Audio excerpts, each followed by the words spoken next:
Good afternoon, I'm Malcolm Jordan and this is your Midday News Fix for Tuesday the 11th of March. The Prime Minister claims his government is working harder than any, as new polling shows he's fallen behind Chris Hipkins as preferred PM. The Taxpayers Union Curia poll also has Labour on 34.1%, just ahead of National on 33.6%. Chris Luxon told Mike Hosking the government's putting in lots of work on lots of legislation to get things sorted. To make sure that we're cleaning up the mess, but more importantly, setting the country up for a great success.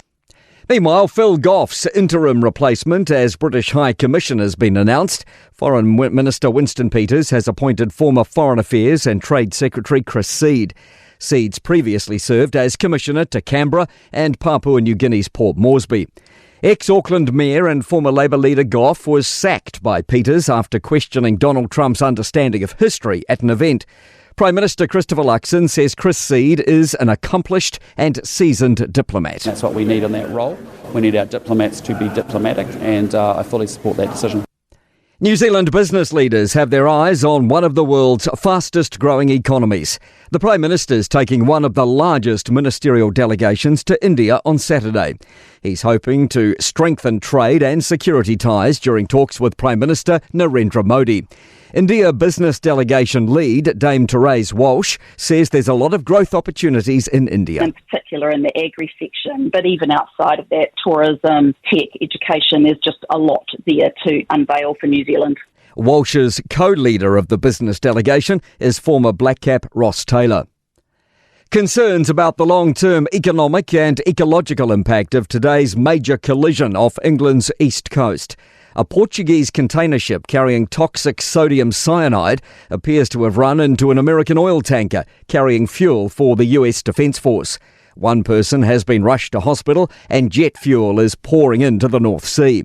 Local skipper Craig Moore says even closing off the area for a few days will cause billions of dollars of disruption.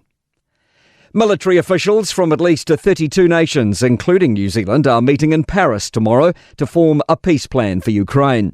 It's part of European-led efforts to rally more countries in a coalition of the willing. Prime Minister Chris Luxon's confirmed our Defence Force attaché will attend and our Defence Force chief will tune in online.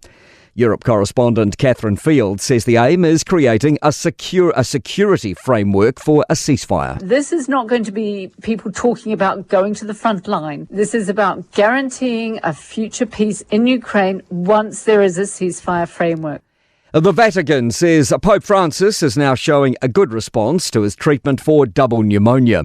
He remains in a stable condition in hospital where he's been for 3 weeks. To sport. All New Zealand Indian Premier League players are unavailable for the Black Caps 5-match T20 series with Pakistan starting Sunday in Christchurch. Michael Bracewell will captain the side in place of Mitch Santner. The All Whites have made one change to their squad for the final stage of the Oceania World Cup qualifiers this month. Jesse Randall replaces Finn Sermon. And National Basketball League officials are scrambling to resolve a player shortage for the new Indian Panthers due to international commitments at the Asia Cup qualifiers.